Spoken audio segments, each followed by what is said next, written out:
जब समय बुरा चलता है तो कुत्ते भी शेर का शिकार कर लेते हैं। कुछ ऐसा ही हाल रोहन का हो गया था।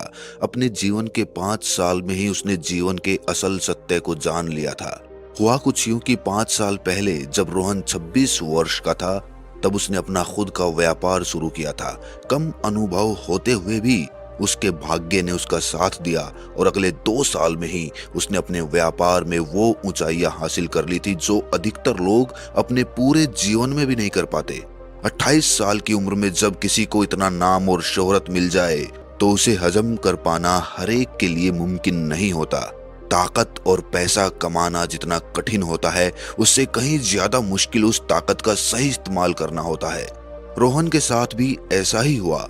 उसने नाम और शोहरत तो बहुत कमा ली थी, लेकिन जीवन का अनुभव ना होने के कारण वो उसका सही इस्तेमाल नहीं कर पाया।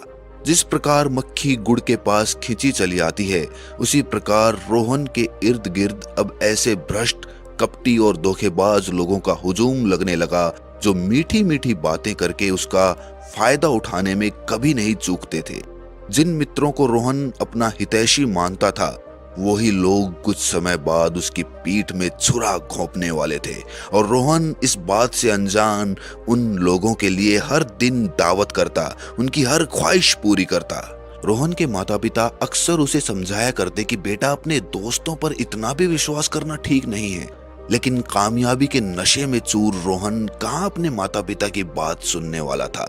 लेकिन समय जब अपनी करवट बदलता है तो रावण जैसे ज्ञानी पंडित के भी कान के पर्दे खुल जाते हैं।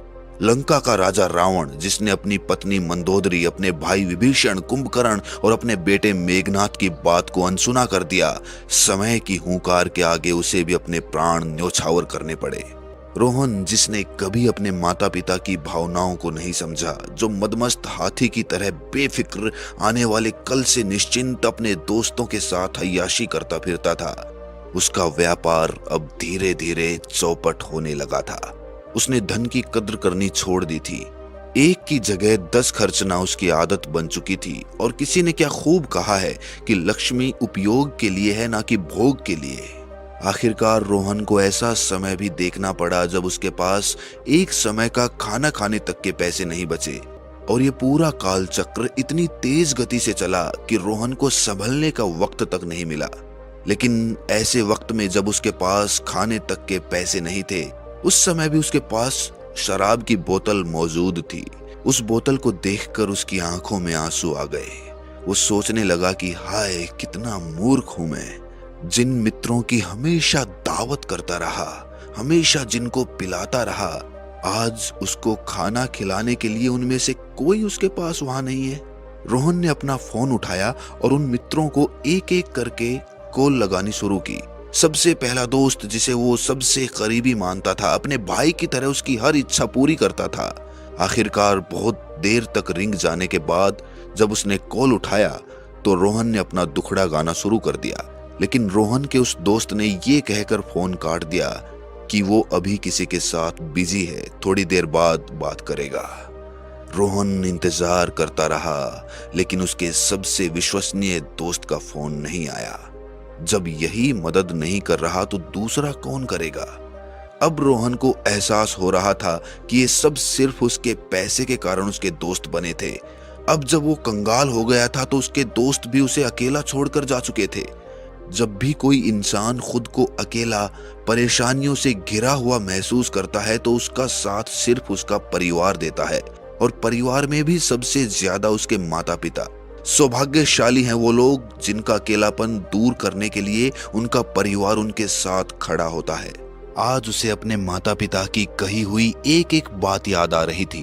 वो सोचने लगा कि काश वो उस समय अपने माता पिता की बात समझ लेता, लेकिन समय की एक फितरत है, वो अतीत में पीछे लौटकर नहीं जा सकता, और इसी कारण जो गलतियां आपसे हो चुकी वो पीछे पलटकर ठीक नहीं की जा सकती।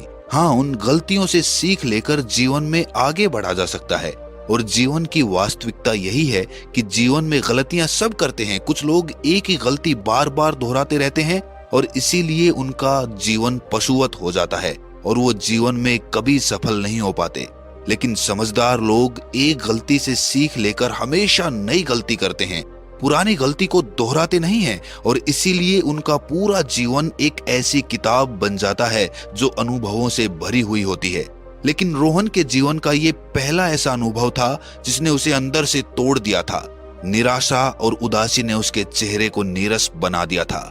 वो अपनी इस गलती के कारण इतना पश्चाताप से भर गया था कि उसे अपना जीवन ही व्यर्थ लगने लगा था। ऊपर से उसके परिवार और उसके सगे संबंधियों के कटाक्षों के कारण वो अपने आप को इस दुनिया का सबसे बड़ा मूर्ख समझने लगा और समय के साथ धीरे धीरे वो अपनी ही ताकत, अपने ही सामर्थ्य को भूलने लगा था। किसी ने क्या खूबसूरत बात कही है कि अगर किसी को बर्बाद करना हो तो कोई ऐसी चाल चलो कि उसका खुद पे से विश्वास ही उठ जाए। आत्मविश्वास के बिना इंसानी शरीर सिर्फ हाड़ मांस का एक पुतला है जो सांस तो ले रहा है लेकिन उसके प्राण लक्ष्यहीन हो चुके हैं।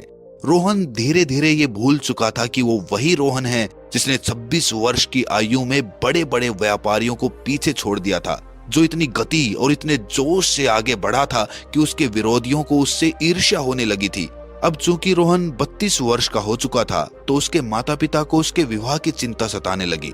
लेकिन कोई भी पिता अपनी बेटी का विवाह ऐसी जगह करना पसंद करेगा जो उसका अच्छे से पोषण कर सके, जो अच्छा कमाता हो। इसीलिए रोहन के माता पिता उस पर दबाव बनाने लगे कि कुछ तो करो, अगर खुद का काम शुरू नहीं कर पा रहे तो किसी और के पास काम पर जाया करो, ऐसे खाली बिठाकर हम कब तक तुम्हारा पेट भरते रहेंगे। और आखिरकार रोहन एक कारखाने में काम पर जाने लगा। ये उसके जीवन का पहला ऐसा अनुभव था जब वो किसी और के नीचे काम कर रहा था। अपने मालिक की डांट सुनना, दिन भर मजदूरों की तरह मेहनत करना और महीने के आखिर में थोड़ी सी तनख्वाह हथेली पर रखकर घर वापस चले आना, कुछ ऐसी हालत हो गई थी उसकी। जब भी कारखाने में घुसता तो उसकी छाती पर सांप लौट जाता, ये सोचकर कि वो अतीत में ऐसे ही कारखाने का मालिक था और आज उसे एक मजदूर बनकर कारखाने में काम करना पड़ रहा था। पर कहते हैं कि खाली बैठने से अच्छा है खुद को किसी काम में लगा देना। कारखाने में काम करने के कारण रोहन की चेतना में यह ख्याल आया कि मालिक से मजदूर बनने का सफर कितना तकलीफ देता है। घर पर खाली बैठे हुए उसे कभी ये ख्याल नहीं आया था। और अब चूंकि रोहन कमाने लग गया था तो उसके माता पिता ने झटपट उसका विवाह करने का निश्चय कर लिया। और देखते ही देखते वो दिन भी आ गया जब रोहन का विवाह एक सुंदर, सुशील और गुणवान युवती के साथ संपन्न हो गया। युवती धनवान तो नहीं थी, लेकिन विवाह के धन से ज्यादा आवश्यक चरित्र होता है और रोहन की पत्नी एक चरित्रवान और विवेकशील महिला थी। उसे ये समझने में ज्यादा समय नहीं लगा कि रोहन एक प्रतिभावान लड़का है और जब उसे उसके जीवन की सच्चाई पता चली तो वो समझ गई कि नादानी के कारण ही उसने खुद के जीवन को बर्बाद कर लिया था। उसे मालूम था कि अगर किसी तरह रोहन का आत्मविश्वास वापस लौट आए तो उसे सफल होने से कोई नहीं रोक सकता। इसीलिए रोहन की पत्नी उसे एक भिक्षु के पास लेकर पहुंची जो किसी के भी चित्त की मनोदशा भांप लेता था और उसे एक ऐसा मंत्र बताते थे जिससे वो सफलता की सीढ़ी चढ़ते चले जाता था। आखिर क्या था वो मंत्र? रोहन भी ये जानने के लिए बड़ा उत्सुक था। आखिर कोई मंत्र ऐसा भी हो सकता है जो उसे सभी विपत्तियों से बचाकर एक आदर्श जीवन की तरफ अग्रसर कर दे। जब रोहन और उसकी पत्नी उस भिक्षु के पास पहुंचे तो वहां पर लोगों की भीड़ देखकर रोहन आश्चर्यचकित हो गया। रोहन चाहता था कि जब ये भीड़ छट जाए तो एकांत में भिक्षु से बात करना ज्यादा अच्छा रहेगा। संध्या समय जब सूरज ढल रहा था तो एक अभूतपूर्व शांति आश्रम में फैली हुई थी। ये भिक्षु के ध्यान का समय था। सारी भीड़ वहां से छट चुकी थी, लेकिन रोहन आश्रम के बाहर अपनी आंखों में एक उम्मीद लिए भिक्षु के ध्यान से बाहर आने की प्रतीक्षा कर रहा था। आखिरकार भिक्षु ने अपनी आंखें खोली और रोहन को अपने पास बुलाकर उसकी समस्या पूछी। रोहन ने अपनी पूरी जीवन कथा सुना दी और आखिर में उसने पूछा कि उससे क्या गलतियां हुई जिससे उसका जीवन इस मोड़ पर पहुंच गया और कैसे वो अपना आत्मविश्वास वापस पा सकता है और उसे किन बातों का ध्यान रखना होगा ताकि भविष्य में उसे ऐसे दिन कभी ना देखने पड़े। भिक्षु ने सारी बातें बड़े ध्यान पूर्वक सुनी और उसके बाद सारे सवालों को अलग अलग करके समझाना शुरू किया।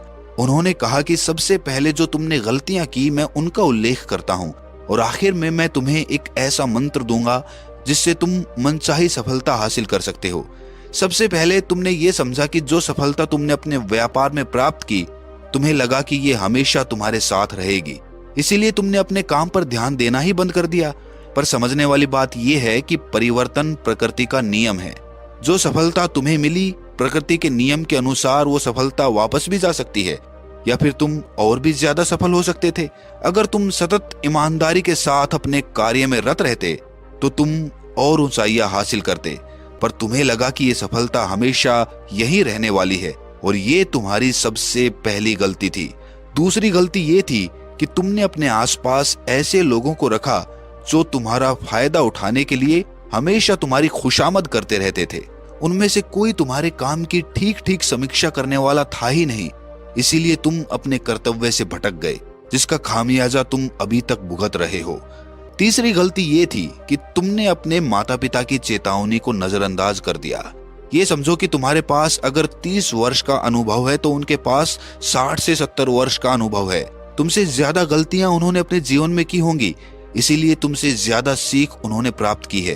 वो चाहते हैं कि जो गलतियां उन्होंने की या समाज में देखी वो तुम ना करो। अगर तुमने उनकी बात को सुनकर उस पर चिंतन किया होता तो आज ये दिन ना देखना पड़ता। भले ही तुम जो वो बोलते हैं वैसा ना करो, पर कम से कम उनकी बातों पर विचार तो करो, फिर जो तुम्हें ठीक लगे वैसा करो। ये 3 सबसे बड़ी गलतियां थी तुम्हारे जीवन की, और जब तुम्हारा व्यापार चौपट हुआ तो लोगों ने तुम्हारा मजाक उड़ाया, तंज कसे, तुम्हें मूर्ख बताया, और तुमने उनकी बात को गंभीरता से ले लिया, और इसीलिए तुम्हारा आत्मविश्वास भी गिरता चला गया। हमेशा याद रखना, ये समाज हमेशा उठने वाले को नीचे लाने की कोशिश करेगा, क्योंकि वो कभी नहीं चाहेगा कि उनके बीच में से कोई व्यक्ति उनसे ऊपर उठकर चला जाए। उस समय अगर कोई भी इंसान ऐसा मिल जाता जो तुम्हें तुम्हारी ताकत का एहसास करा देता तो तुम दोबारा सफल हो सकते थे। याद रखना, जिस प्रकार कांटों के बिना फूल नहीं खिल सकते, उसी प्रकार गलतियों के बिना जीवन नहीं संवर सकता। इसीलिए पश्चाताप करने की जगह उन गलतियों से सीख लेकर आगे बढ़ो। तुम्हें सफल होने के लिए जीवन भर इन बातों का ध्यान रखना होगा। सबसे पहली, जो लोग तुम्हारी खुशामद करते हैं सबसे पहले उन्हें दूर कर दो, और जो लोग तुम्हारी कमियां या फिर तुम्हारे काम की ठीक ठीक समीक्षा करते हो उन्हें अपने करीब रखो। उनकी सलाह बड़े ध्यान से सुनना, और गुस्सा करने की जगह उनकी कही हुई बातों पर बिना पक्षपात के चिंतन करना, ये सबसे पहला मंत्र है। दूसरा मंत्र, किसी भी पड़ाव को आखिरी पड़ाव मत मान बैठना। जीवन निरंतर चलते रहने का नाम है, मौत ही अंतिम विश्राम है। इसीलिए जीवन की धारा के साथ बहते जाओ, ना रुको और ना हार मानो। यही जीवन के 2 मंत्र हैं जिनसे तुम बड़ी से बड़ी सफलता हासिल कर सकते हो। इसके बाद भिक्षु अपने रात्रि के भोजन के लिए वहां से प्रस्थान कर गए, और रोहन अपनी पत्नी के साथ अपने घर वापस लौट आया। घर वापस लौटकर रोहन की पत्नी ने रोहन से कहा कि मैं चाहती हूं कि तुम दोबारा से अपना व्यापार शुरू करो। व्यापार के लिए धन चाहिए तो तुम मेरे गहने ले जाओ, लेकिन खुद पर विश्वास रखो और तुम सफल जरूर हो जाओगे। और ये कहकर रोहन की पत्नी ने अपने सारे गहने रोहन को सौंप दिए, और अब रोहन का आत्मविश्वास वापस लौट आया था और उसने दोबारा से अपना व्यापार शुरू किया, और कुछ ही समय बाद रोहन का व्यापार फिर से चल निकला। हालांकि इस बार उसे पिछली बार जितनी सफलता नहीं मिली थी, लेकिन फिर भी उसका व्यापार ठीक चल रहा था। धीरे धीरे चलते चलते वो अपने जीवन में संभलने लगा और एक अच्छा जीवन जीने लगा। तो दोस्तों, कैसी लगी ये कहानी आपको कमेंट सेक्शन में जरूर बताना, और अच्छी लगी हो तो इस चैनल को सब्सक्राइब करके नोटिफिकेशन बेल को जरूर प्रेस कर देना। तो मिलते हैं अगली कहानी में, तब तक के लिए अपना ख्याल रखें।